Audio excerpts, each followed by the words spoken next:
What up, guys? Midwest Broadway Chronicles episode 13. This is the movie edition of the episode. So I wasn't as excited this week for movies. I went and saw Weapons last week and I was jumping for joy, giddy. Went and saw it again earlier this week. Still, if you guys haven't went and seen it, go see it. Horror movie. That's going to make you really on the edge of your seat, excited, fun, runaway, scary, all those things. Go see Weapons. You'll love it, you'll love it, you'll love it. This week was kind of a lull in movie world. I mean, we had some movies come out that looked decent. None that really spoke to excitement. There was another horror movie that came out. It's called Strange Harvest. We didn't have any showings here in Wichita, though, so I didn't go see it.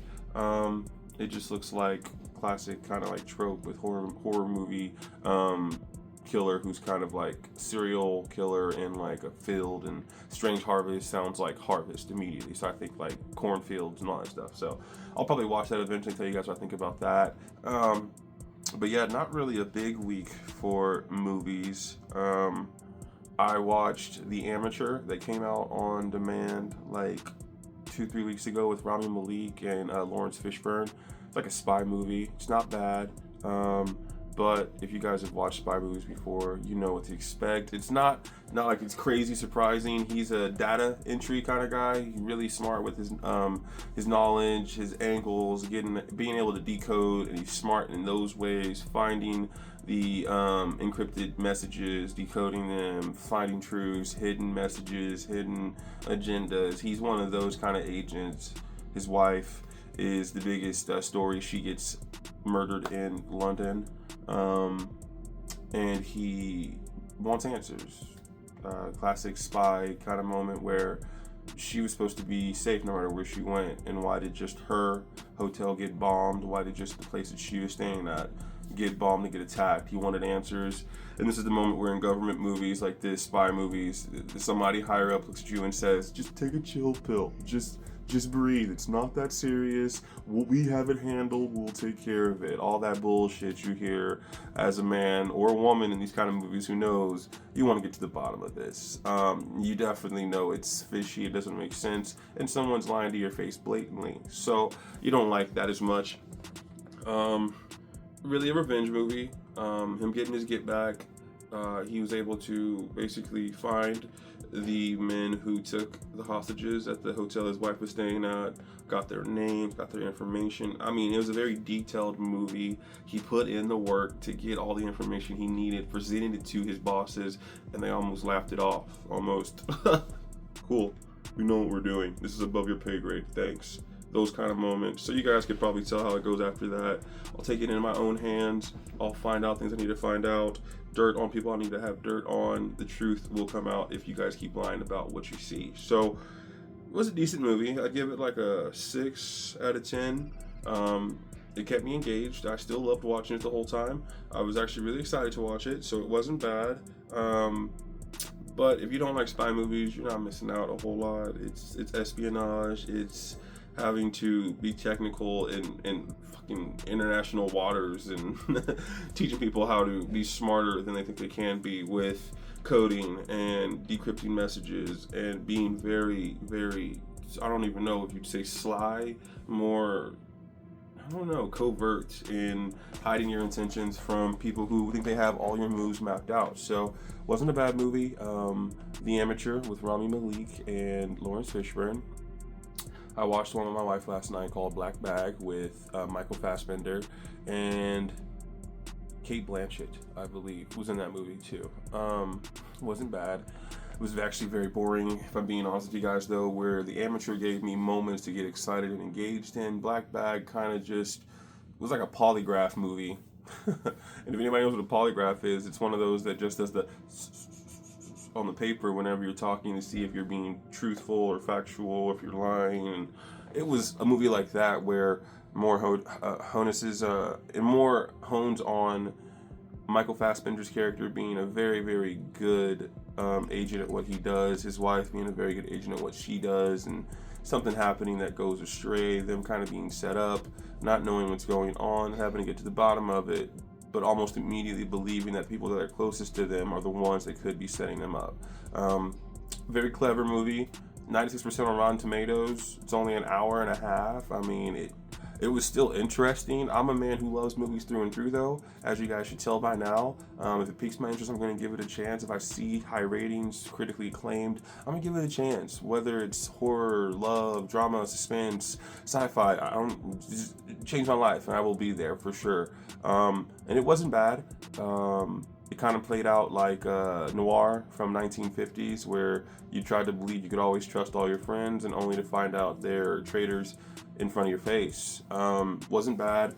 It was very predictable as the movie went on, where you figure out that Michael Fassbender is the main character. His wife, Kate Blanchett's a character who's important in the movie, but I think it's really Michael Fassbender's movie, and I love him from Magneto and everything he's done in between Assassin's Creed and everything. So his role was played wonderfully.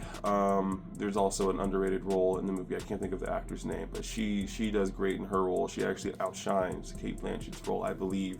But just a spy espionage movie, kind of figuring out who's betraying them. So nothing too special, nothing too crazy. But Black Bag isn't bad. The Amateur I'd prefer, but Black Bag was also pretty decent. And the last one that I saw last week was Locked. It came out in March. At the end of March, it was a movie that was only in theaters for a week because I wanted to go see it with one of my friends, but it was out of theaters before we could even go look for it the next week. It has Bill Skarsgård of Pennywise fame in the new It movies.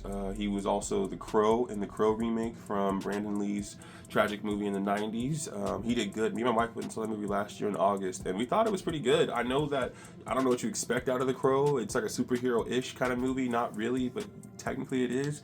A lot of death, a lot of fighting, a lot of guns, but I didn't mind it. My wife doesn't like that kind of stuff a whole lot. She watched it with me and thought it really wasn't that bad. So I think you guys would probably end up liking it if you haven't seen it. Bill Skarsgård, I think, is a really fun actor. He does a lot of, I think, like, I don't even know, alt-left kind of films. Boy Kills World last year was also one that comes to mind, where it was just, man, killing people after every scene, just gore and blood and just splatting, but it was still Bill Skarsgård. But no, Locked is a movie about him being trapped in a car. He's a man strapped for cash, needs $500 to get his van out of the shop so he can pay for, so he can do his jobs, which is odd jobs, and essentially a man who's struggling in like a city like New York and needs his car to be able to live, and he doesn't have it. And you kind of watch him go through the struggle until he runs into this really nice, lovely SUV that's just sitting outside of a really not nice looking apartment complex, and he goes into it and he likes how it looks, is trying to find something to steal into it, but he can't, wants to get out of the SUV, can't get out of it, and now he's locked inside the SUV. What ensues is like torture, basically like a torture chamber almost. Anthony Hopkins' character has everything he wants with the hand, like with the touch of a hand on his phone. He can do whatever he wants to Bill Skarsgård's character in that car, drive him when he wants, take him where he wants, threaten him how he wants, kill who he wants.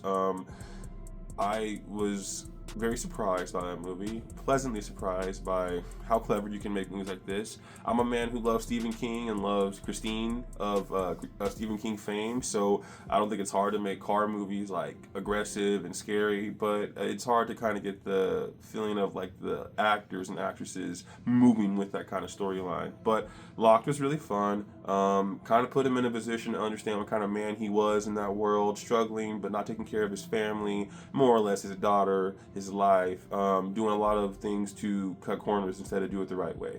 And it kind of teaches him to value so much more than what he valued when he started this conversation of trying to take someone's car, trying to rob them, and learning the hard way that these kind of things aren't going to really equal positivity in life, and it's going to be a lot worse than that if you keep pushing these kind of things into the forefront of what you want to be successful. It's just not working out. Do it the right way is what I thought the movie almost showed, but it was really good. So Locked, Bill Skarsgård and Anthony Hopkins. Watch that one. Out of all three that I talked about today, The Amateur, Black Bag, Locked, I think Locked would be the one to keep you the most engaged, to keep you the most in tow with the movie and actually following along. You could walk away from Black Bag and not really miss a whole lot. You could walk away from The Amateur and miss not a whole lot, but Locked, you definitely need to be in that the whole time, and you guys would definitely like it. So, alright guys, Midwest Brown Boy Chronicles episode 13 movie edition. Hope you guys have a good day. I'll talk to you guys later. Peace.